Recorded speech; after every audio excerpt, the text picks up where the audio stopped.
Hello.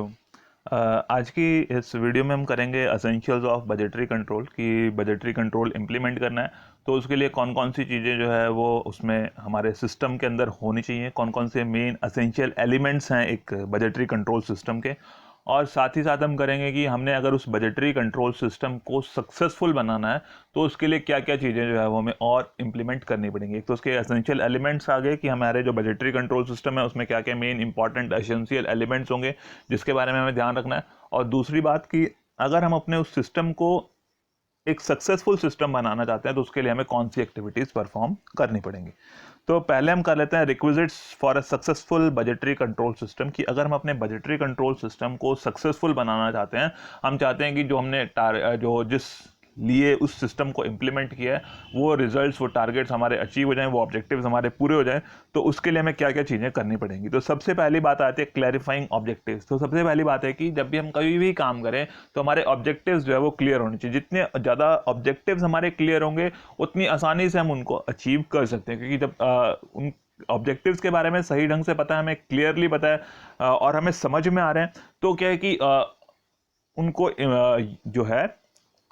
Achieve करना आसान हो जाता है। और दूसरी बात एक और हमें जो है वो ऑब्जेक्टिव्स के बारे में ध्यान रखनी चाहिए कि जो ऑब्जेक्टिव्स हैं दे शुड बी रियलिस्टिक, कि जो हमारे ऑब्जेक्टिव्स हैं वो रियलिस्टिक होने चाहिए, अनरियलिस्टिक ना हो। दैट मीन्स कि ऐसा ना हो कि वो अचीव करने के लायक ही नहीं है। अगर हमें पता है कि वो जो ऑब्जेक्टिव्स हमने उसमें बजट में रख दिए हैं और वो अचीव होने के लायक ही नहीं है, तो जो हमारे एम्प्लॉयज़ हैं, मैनेजर्स हैं, वर्कर्स हैं, वो उसको अचीव नहीं करने के लिए एफर्ट ही नहीं करेंगे, क्योंकि उनको पता है पहले से कि ये जो ऑब्जेक्टिव्स हैं, टारगेट्स हैं, ये अचीव हो ही नहीं सकते। So the budget should be always be realistic, कि वो रियलिस्टिक होने चाहिए कि जो एक नॉर्मल सिचुएशन में, कंडीशन में जाओ, वो जिनको हम अचीव कर सकें, चाहे उसके लिए हमें थोड़े एक्स्ट्रा एफर्ट्स करने पड़े, but they should B achievable. Unrealistic ना हो कि ऐसा हो कि ऐसा ना लगे कि हम इसको अचीव ही नहीं कर पाएंगे। अगर ऐसा हो गया, एक बार ऐसा मैसेज जो है वो हमारे मैनेजर्स में, एम्प्लॉयज़ में, वर्कर्स में या हमारी बजट टीम के बीच में चला गया कि जिसको हम अचीव नहीं कर सकते, तो फिर हमारा बजट का जो मेन ऑब्जेक्टिव है बनाने का, वो वहीं पर फेल हो जाता है। तो ऑब्जेक्टिव्स क्लियर होने चाहिए और they should be realistic. Then proper delegation of authority and responsibility. Second thing कि जब हमारे पास ऑब्जेक्टिव डिसाइड हो गए तो उन ऑब्जेक्टिव्स को पूरा करने के लिए जो हमारे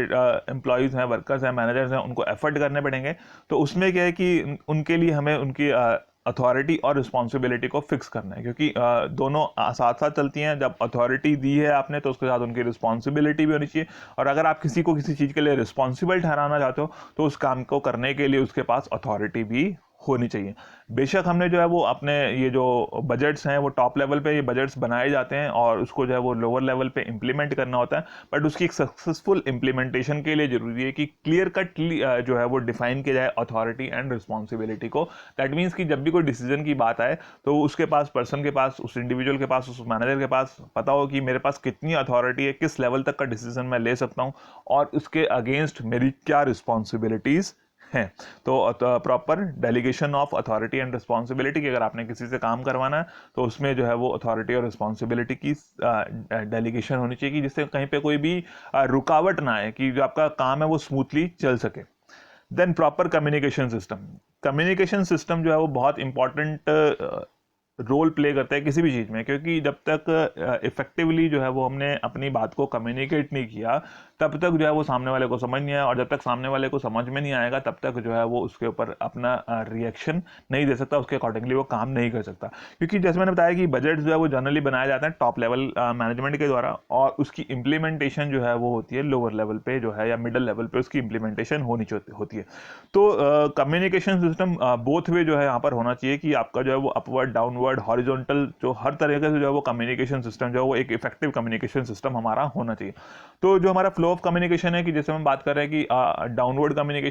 कम्युनिकेशन की टॉप लेवल से मिडिल लेवल, लोअर लेवल तक जो है वो जो भी बजटेड टारगेट्स आपने रखे हैं, बजट आपने बनाया है, उसका प्रॉपर कम्युनिकेशन होना चाहिए कि अगर, और बाकी जो डिपार्टमेंट्स हैं उनमें आपस में कोऑर्डिनेशन हो, हॉरिजॉन्टल बेसिस पर एक इफेक्टिव कम्युनिकेशन सिस्टम होना चाहिए कि जिससे जो है वो सभी डिपार्टमेंट्स आपस में कोऑर्डिनेट कर सकें, उनका आपस में कॉपरेशन अच्छा हो। और तीसरी बात की अपवर्ड कम्युनिकेशन की, इन केस की उसको एक्चुअल में इम्प्लीमेंटेशन में कोई प्रॉब्लम्स हैं, कोई इंप्रूवमेंट की सजेशंस हैं किसी के पास, तो उसके लिए जो है वो अपवर्ड कम्युनिकेशन भी होना चाहिए कि जिससे जो है वो लोअर लेवल के मैनेजर्स, एम्प्लॉयज़ जो है वो टॉप लेवल तक जो भी उनकी प्रॉब्लम्स हैं, सजेशंस हैं, वो उनको वहाँ तक पहुँचा सकें, जिससे जो है फिर हमारा एक इफेक्टिव और सक्सेसफुल बजटरी कंट्रोल सिस्टम जो है जिसको हम इम्प्लीमेंट कर सकते हैं। Then budget education. Budget education का मतलब है कि जो भी एम्प्लॉयज़ हैं उनको प्रॉपरली एजुकेट किया जाए बजट के बारे में, कि वो बजट सिस्टम जो इम्प्लीमेंट किया जा रहा है उसके क्या बेनिफिट्स हैं, उसमें वो लोग कैसे हेल्प कर सकते हैं, बजटरी कंट्रोल जो है वो अपने टारगेट्स को कैसे अचीव कर सकते हैं, इन केस की उनकी जो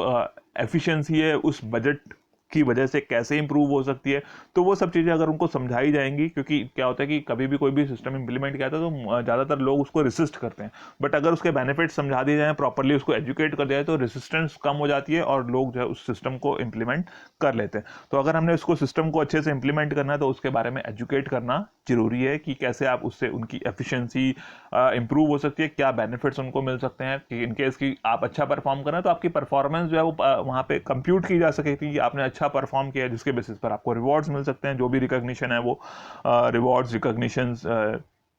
मिल सकती हैं। तो वो बजट एजुकेशन के थ्रू उनको इंफॉर्मेशन प्रोवाइड की जा सकती है। Then participation of all employees, की कहीं भी किसी भी ऑर्गेनाइजेशन के ऑब्जेक्टिव्स को अचीव करने के लिए ज़रूरी है कि हर एक लेवल पर जो है वो उसमें सभी एम्प्लॉयज़ का पार्टिसिपेशन होना जरूरी है, क्योंकि ऑर्गेनाइजेशन को हम as a whole, as a complete system जो है वो देखते हैं। तो कंप्लीट सिस्टम का मतलब है कि चाहे उसमें लोअर लेवल मैनेजमेंट की बात है, मिडिल लेवल मैनेजमेंट की बात है, टॉप लेवल मैनेजमेंट की बात है, या हमारे जो है वो वर्कर्स, एम्प्लॉयज़, तो उन सभी को हम ध्यान में रखें, उनका सबका पार्टिसिपेशन जो है वो उसमें होना जरूरी है। क्योंकि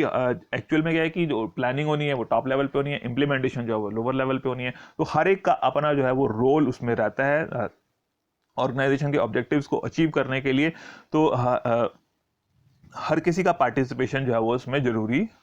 होता है, क्योंकि जैसे आपके पास हो सकता है कि बहुत सारे एक्सपीरियंस लोग हैं, लोअर लेवल पे काम करने वाले हैं, उनको ग्राउंड रियलिटीज़ के बारे में पता है, प्रैक्टिकल प्रॉब्लम्स के बारे में पता है, और उनके पास हो सकता है कि कुछ यूजफुल सजेशंस हो सकते हैं, और जिससे जो है वो आपके बजट जो है वो और ज़्यादा बजट सिस्टम जो है वो बहुत ज़्यादा इफेक्टिव हो सकता है। तो इसलिए जो है वो सभी एम्प्लॉयज़ की पार्टिसिपेशन उसमें ज़रूरी है, चाहे वो किसी भी लेवल पर ऑर्गेनाइजेशन में काम कर रहे हैं। Then flexibility. फ्लेक्सिबिलिटी, क्योंकि जो फ्यूचर है दैट इज़ ऑलवेज अनसर्टेन, कि हमें पता है कि फ्यूचर जो है वो हमेशा अनसर्टेन है, और बजट्स हमने बनाने हैं फ्यूचर के लिए, और जो चीज़ अनसर्टेन है उसमें हो सकता है कि समय के हिसाब से जो है वो कंडीशन ऐसी हो जाए जिसमें जो है वो बहुत सारे चेंज हो सकते हैं। तो हमारा जो बजट्स हैं उसमें फ्लेक्सिबिलिटी का ऑप्शन रहना चाहिए, कि यानी कि समय के हिसाब से, सिचुएशन के हिसाब से अगर कुछ ऐसी चीज़ें घट जाती हैं, ऐसी घटनाएं घट जाती हैं, तो उसमें जो है वो हम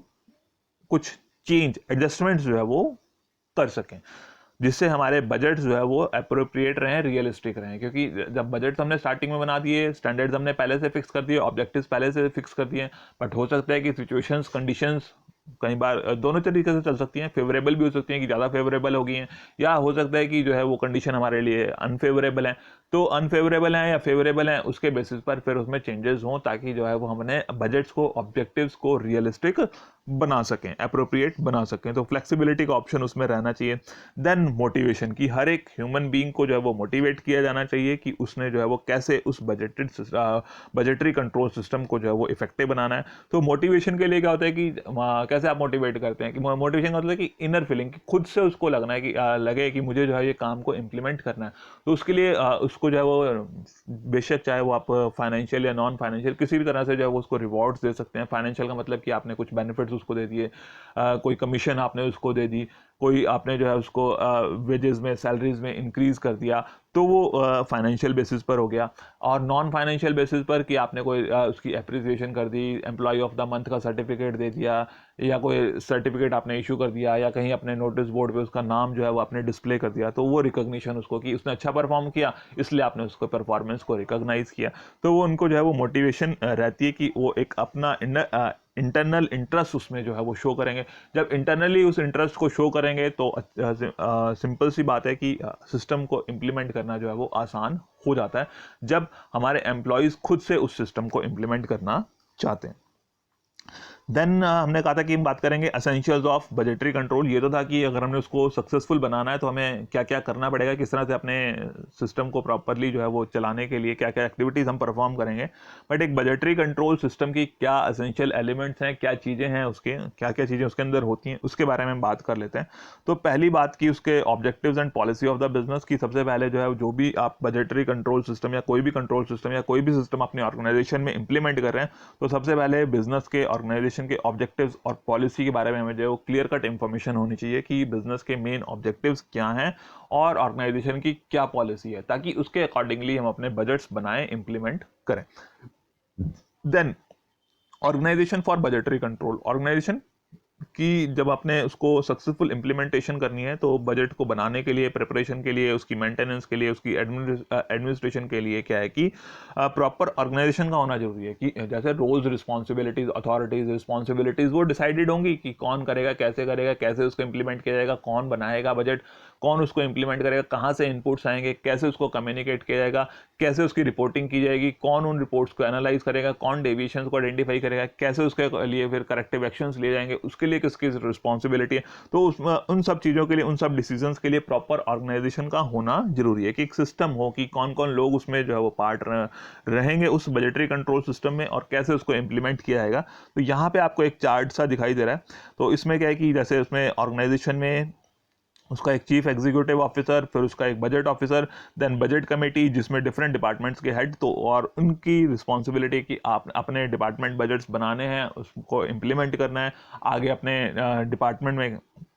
अपने एम्प्लॉय से उसको इम्प्लीमेंट करवाना है, वो टारगेट्स अचीव करने हैं। तो वो उसके लिए प्रॉपर जो है वो हमारे पास ऑर्गेनाइजेशन होनी चाहिए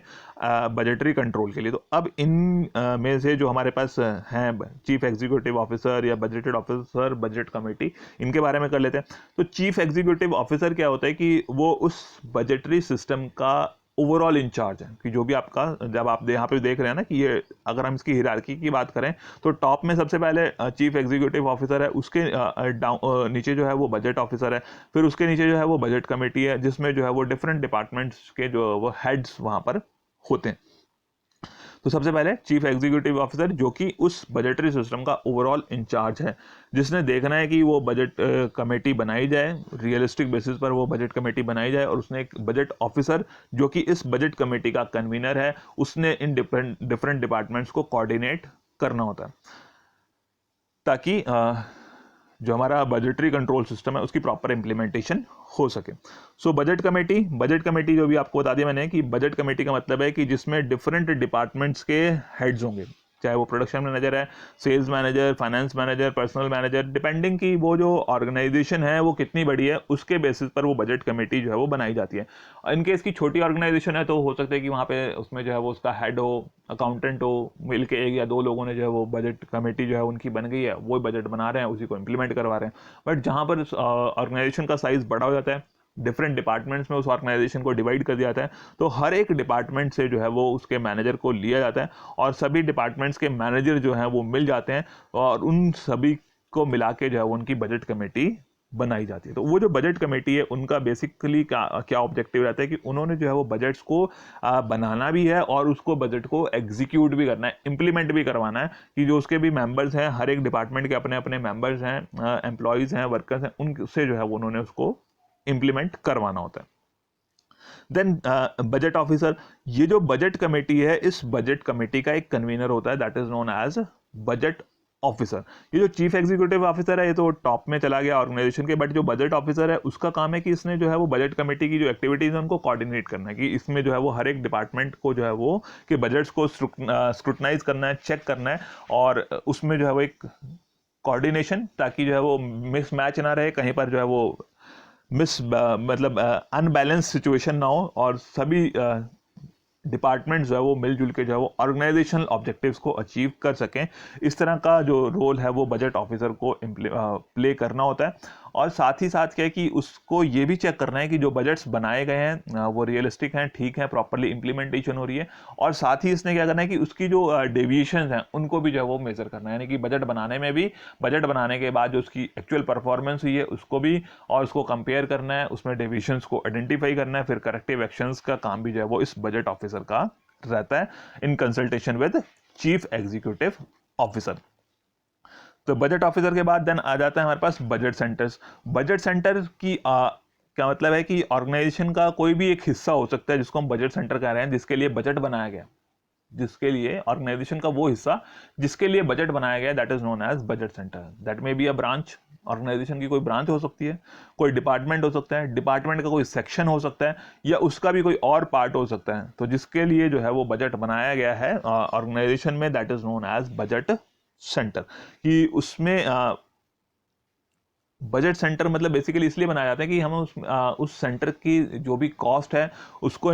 डिटरमिन कर सकें, साथ ही उसकी परफॉर्मेंस को इवेल्युएट कर सकें। ये जो बजट सेंटर है इसका ये टारगेट है, इसको इतनी कॉस्ट इनकर करनी है, इतने टारगेट्स अचीव करना है, तो उसके लिए जो है वो मतलब एक सेक्शन आपने बना दिया और उस सेक्शन को हम जो है वो क्या कहते हैं, बजट सेंटर, जिसके लिए बजट बनाया गया। Then budget manual. तो मैनुअल जैसे आपने देखा होगा कि आपके पास कोई भी इक्विपमेंट आप परचेज करते हैं तो उसके साथ उसका एक मैनुअल आता है, तो इसी तरह से बजट मैनुअल भी क्या है कि उसका एक डॉक्यूमेंट है जिसके अंदर सारी चीज़ें लिखी होती है। जैसे आपने कोई मोबाइल खरीदा,